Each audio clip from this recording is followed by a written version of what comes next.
Good afternoon students.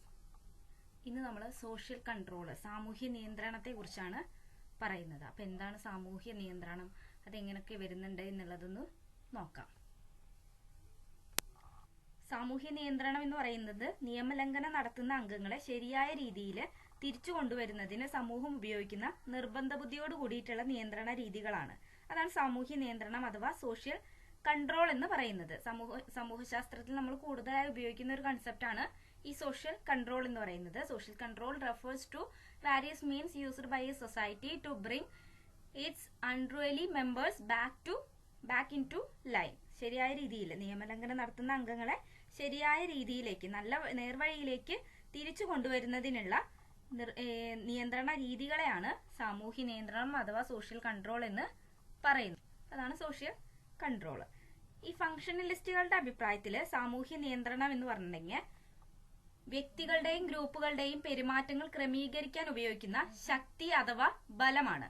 It is the force to regulate the behaviour of individual and groups and also refers to, അതിനോടൊപ്പം തന്നെ സാമൂഹ്യ ക്രമം പരിപാലിക്കാനാണ് മാതൃകകളും മൂല്യങ്ങളും പ്രാബല്യത്തിൽ കൊണ്ടുവരുന്നത്. Enforcing values and patterns for maintaining order in society. ഇവിടെ സാമൂഹ്യ പാതയിൽ നിന്ന് വ്യതിചലിക്കുന്ന വ്യക്തികളുടെ പെരുമാറ്റങ്ങൾ നിയന്ത്രിക്കുന്നതിന് സാമൂഹ്യ നിയന്ത്രണം ഉപയോഗപ്പെടുത്തുന്നു.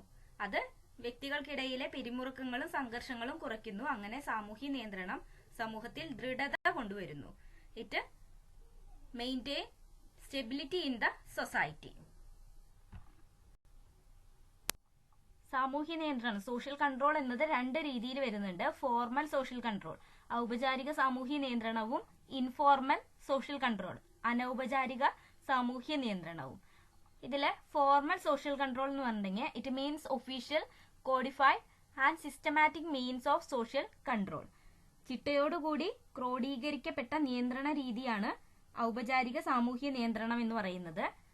It includes control by state, law, police, bureaucracy, army, political power, educates, etc.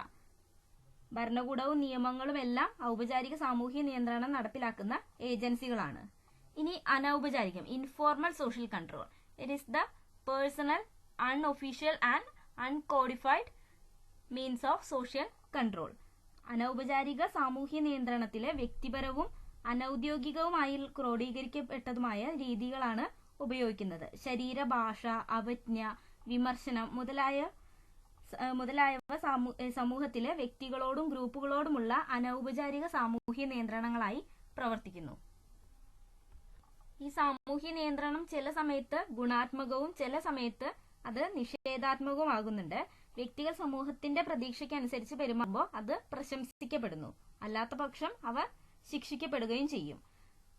സാമൂഹ്യ സ്വീകാര്യതയില്ലാത്ത പെരുമാറ്റത്തിന് ലഭിക്കുന്ന ബഹുമതി അല്ലെങ്കിൽ ശിക്ഷയാണ് സാങ്ഷൻ എന്ന് പറയുന്നത്. സ്വീകാര്യതയുള്ളവയ്ക്ക് ബഹുമതിയും ലഭിക്കും, സ്വീകാര്യമല്ലാത്തവയ്ക്ക് ശിക്ഷയും ലഭിക്കും. അതിനെയാണ് സാങ്ഷൻ എന്ന് പറയുന്നത്. സാമൂഹ്യ സ്വീകാര്യതയുള്ളവയ്ക്ക് ബഹുമതിയും സ്വീകാര്യമില്ലാത്തവയ്ക്ക് ശിക്ഷയും ലഭിക്കുന്നു.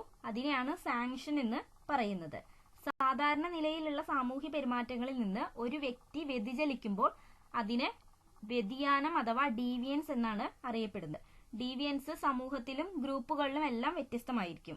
ഒരു സമൂഹം ഡീവിയന്റ് ആയി കാണുന്നുണ്ടെങ്കിൽ മറ്റൊരു സമൂഹം തികച്ചും കുറ്റമറ്റതായി കാണാം. ഡീവിയൻസ് ചില സമയങ്ങളിൽ പ്രശംസിക്കപ്പെടും, ശിക്ഷിക്കുന്നതിനേക്കാൾ വാഴ്ത്തപ്പെടുന്നുണ്ട്. ഈ ഡീവിയൻസ് എന്ന് പറയുന്നത് ഓരോ സമൂഹത്തിലും ഓരോ രീതിയിൽ സമയത്തിനനുസരിച്ച് അതിൽ മാറ്റം വരുന്നുണ്ട്. ചില സമയത്ത് അത് ശിക്ഷിക്കപ്പെടുന്നതിനേക്കാൾ വാഴ്ത്തപ്പെടുകയാണ് ചെയ്യുന്നത്.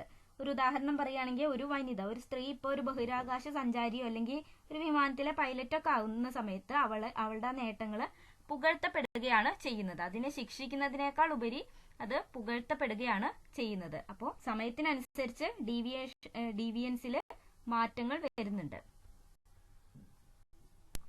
ഇത്രയാണെന്ന് പറയാനുള്ളത്. Thank you.